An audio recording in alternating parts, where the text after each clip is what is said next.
어느덧 우리 세민족교회가 36주년을 맞이했습니다. 여기까지 오시느라 수고하셨습니다. 우리 옆에 있는 교우님들에게 여기까지 오시느라 수고하셨습니다. 이렇게 인사할까요?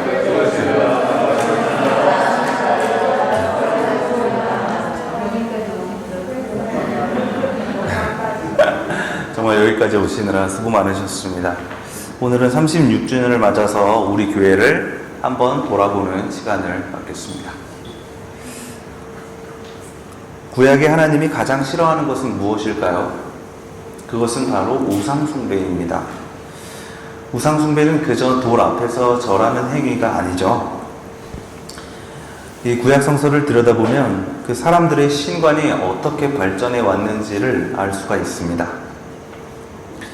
먼저 각 지역의 문화와 풍습에 따라 그 신의 능력이 다릅니다. 농사를 지으며 살아가는 사람들에게는 무엇이 중요할까요? 날씨. 네, 비가 중요합니다. 그래서 그들의 신에게는 어떤 능력이 있을까요? 비를 내리는 능력이 있습니다. 반면 유목 생활을 하는 사람들에게는 비가 그렇게 중요하지는 않습니다. 그들에게는 하늘에서 떨어지는 물보다 땅에서 솟는 물이 더 중요합니다. 그러면 이들의 신에게는 어떤 능력이 있을까요? 우물을 찾는 능력이 있습니다. 지팡이로 바위를 치면은 물이 솟거나 이런 능력이 있죠. 그런데 이 두 부족이 만났습니다. 그리고 서로의 신을 소개하고 너희들의 신은 어떤 능력이 있니? 너희들의 신의 이름은 무엇이니? 이렇게 소개하기도 하고 함께 싸워보기도 합니다. 어떤 신의 능력이 더 강한지 이런 것들을 겨뤄보는 것이죠. 그런 과정을 겪으면서 신들은 점점 서로의 능력을 흡수하게 됩니다. 신과는 그렇게 발전했다 이렇게 볼 수 있습니다. 히브리 사람들의 신은 이 전쟁에서 이기게 해줄 만큼 싸움을 잘하거나 재산을 풍요롭게 해줄 만큼 비를 내려주지는 못했습니다. 히브리 신의 관심은 오직 하나였습니다. 혹시 무엇인지 알고 계십니까? 그것은 바로 노예의 해방입니다. 자유와 해방, 이 생명과 평등, 어쩌면 이것들에 대한 열망이 이 야훼 하나님을 찾아내었다고 해도 과언이 아닙니다. 이집트에서 탈출한 노예들은 이 광야에 이르게 되죠. 그곳에서는 해방을 잊지 말라는 말씀이 정말 가득합니다. 무슨 말만 하면은 나는 너희를 이집트에서 이끌어낸 하나님이다. 오늘 시편 우리 교독에서도 그 말씀을 읽었는데요. 그런 말이 참 많습니다. 그런데 이 같은 말도 중요한 말이라고 할지라도 계속 들으면 좀 흐릿해집니다. 마치 영어 공부를 해야 한다. 과자를 그만 먹어라. 사실 굉장히 다 맞는 말인데 계속 듣다 보면 흐릿해지죠. 그런 것처럼 하나님의 말씀도 어느 정도 흐릿해집니다. 광야의 배고픔에 지친 그들은 이집트 노예 시절을 그리워하기까지 했습니다. 그러니까 가난한 자유인이 될 바에는 부잣집 노예가 낫다라고 생각하기로 했습니다. 하필 그들은 그런 시기에 다른 신들을 만났습니다. 동쪽에 바알, 아세라, 엘 이런 권력과 풍요를 담당하는 이런 신들은 해방의 신보다 훨씬 멋져 보입니다. 해방은 밥을 먹여주기는커녕 오히려 그들을 광야에서 굶주리게 했죠. 그들은 이제 이 실속 없는 해방의 신 야훼를 버리고 다른 신을 따르기로 합니다. 마치 바람을 피우는 것처럼 말입니다. 그래서 유독 구약의 예언서에는 이렇게 질투하는 하나님의 모습이 자주 묘사됩니다. 오늘 함께 읽은 예레미야에서도 하나님 이렇게 말합니다. 비록 신이라 할 수 없는 그런 신을 섬겨도 한 번 섬긴 신을 다른 신으로 바꾸는 민족은 그리 흔하지 않다. 그런데 그게 바로 니들이다 이런 말이죠. 그런데 이스라엘은 엿 바꿔 먹듯이 자신들의 신을 그런 식으로 버렸다는 것입니다. 이 예언에 따르면 이스라엘의 잘못은 두 가지입니다. 하나는 생수의 근원인 야훼 하나님을 버린 것이고, 다른 하나는 물이 새는 웅덩이를 파서 그것을 샘으로 삼은 것입니다. 여의도 순복음교회가 처음에는 이 가난한 사람들을 모아서 여는 집회로 시작했습니다. 하지만 지금은 한국에서 제일 가는 부자교회 아닙니까? 기복신앙을 폭발적으로 선동한 사람, 잘 살아보세, 이 박정희의 새마을 운동을 새마음 운동이라는 이름으로 이 신자유주의를 교회 안으로 가져온 사람, 그 사람이 바로 조용기입니다. 하나님이 주는 돈으로 우리 가난을 해결할 수 있다고 말했습니다. 하나님이 부자를 만들어준다. 이 거짓말을 퍼뜨린 곳이 바로 순복음교회입니다. 많은 사람들은 지푸라기라도 잡는 심정으로 그 교회를 열심히 다녀봤지만 그로 인해 부자가 되지는 못했습니다. 제가 아는 할머니들이 몇 분 계신데 그 할머니들 중에 참 희한하게도 순복음교회 교인이 많이 있습니다. 그런데 특징은 부자가 아니라는 겁니다.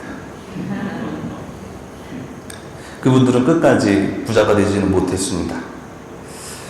참 희한하죠? 도대체 그 안에서도 누가 부자가 되는 걸까요?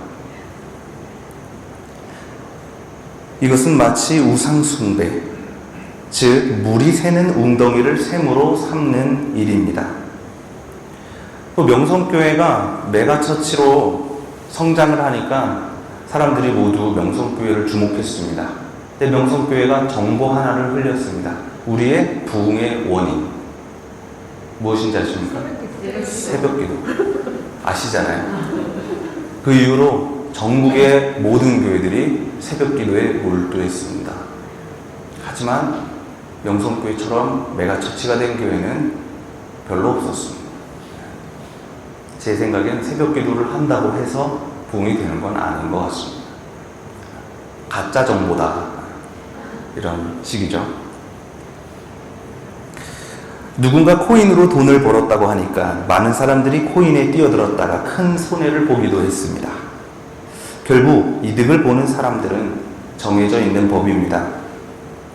여러분, 이 부가 가난을 해결해 준다는 말은 거짓말입니다. 물론 부자가 되어서 가난을 탈출한 사람들도 있습니다. 참 신기하게 그런 사람들이 있지요. 하지만 그런 사람이 부자가 되었다고 해서 모두가 그렇게 될 수는 없는 법입니다. 오히려 우리 주변에는 그것을 쫓다가 망하는 경우가 더 많지 않습니까? 경우의 수를 따져보면 참 희한하게 부자가 돼서 가난을 탈출한 사람보다 그것을 쫓다가 오히려 마이너스가 되는 분들을 저는 더 자주 보는 것 같습니다. 교회가 돈, 부흥 이렇게 밑빠진 독에 물을 부을 시간에 진정 하나님을 믿었다면 이 세상의 평등과 자유가 조금은 더 충만해질 수 있었을까요? 새민족교회는 처음부터 그런 세상의 시류에 반대하는 교회였습니다. 우리 교회는 비민주적 권위주의, 성장주의, 개교회주의에 반대하며 세워진 교회입니다. 저는 우리가 지금까지 이것들을 지키며 나름대로 잘 버텨왔다고 생각합니다. 일단 우리 교회는 아직까지는 만명교회가 되지는 않았습니다. 수고 많으셨습니다. 지금도 평신도 중심의 시스템을 잘 유지하고 발전시키고 있으며 보편적 교회의 가치를 품기 위해서 노력하고 있지요. 그렇다면 우리는 앞으로 어떤 교회로 나아가야 할까요? 오늘 복음서에서는 예수께서 한 잔치집에 초대되었습니다. 그 잔치집은 바리새파 지도자의 집이었습니다. 예수가 늘 가던 그런 잔치집과는 좀 거리가 있죠. 가난한 사람들로 가득했던 예수의 평소 식탁과는 전혀 다른 식탁입니다. 높은 양반들이 가득했을 것입니다. 그 가운데 예수가 이렇게 앉아 있습니다. 모두가 예수를 쳐다봅니다. 긴장감이 맴돌지 않습니까? 그런데 이번에도 그 어색한 분위기를 먼저 깬 사람은 예수였습니다. 예수께서 이 초대된 양반들에게 이렇게 말합니다. 잔치집에 가서는 낮은 자리에 먼저 앉으시오. 처음에 높은 자리에 앉았는데 나중에 당신보다 중요한 사람이 와서 자리를 내놓으라고 한다면 얼마나 부끄럽겠습니까? 높아지려거든 낮아지시오. 윗자리를 골라 잡던 사람들을 보고 하신 말씀입니다. 그리고 초대한 주인에게도 한마디 합니다. 잔치를 잡을 때에는 친구나 친척, 이 부자들을 부르지 마시고 그들은 당신에게 갚을 능력이 있기 때문에 당신이 베푼 은공이 사라질 것입니다. 그러니 앞으로 잔치를 베풀 때에는 부자들을 부르지 마시고 가난한 사람들과 장애인들을 부르십시오. 그러면 하나님이 당신에게 은혜를 갚아주실 것입니다.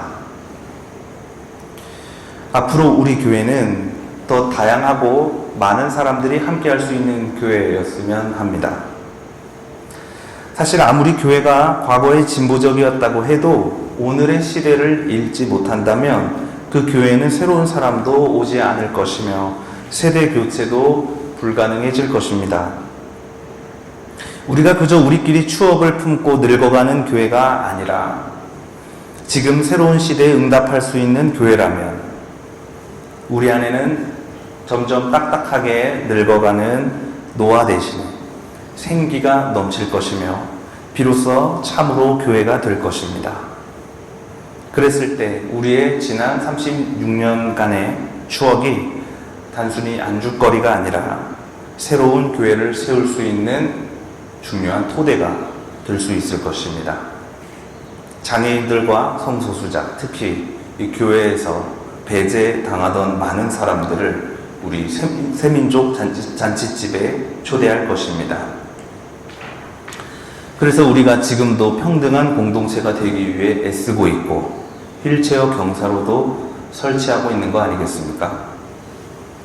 우리의 나이가 올라간다고 해서 우리의 시선이 부자들에게로 올라가지 말고 계속해서 그 낮은 자들 곁으로 머물기를 바랍니다. 히브리서가 36주년을 맞은 우리에게 당부합니다. 하이미의 목소리로 당부를 들으셨죠? 현수막에 걸려있기도 합니다. 서로 사랑하기를 계속하십시오.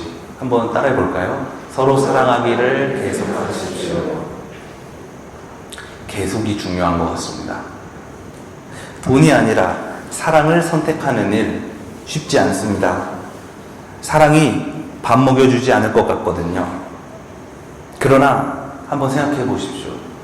우리가 여기까지 올 수 있었던 것은 우리가 지금까지 돈을 선택했기 때문이 아니라 매 순간 언제나 사랑을 선택했기 때문입니다.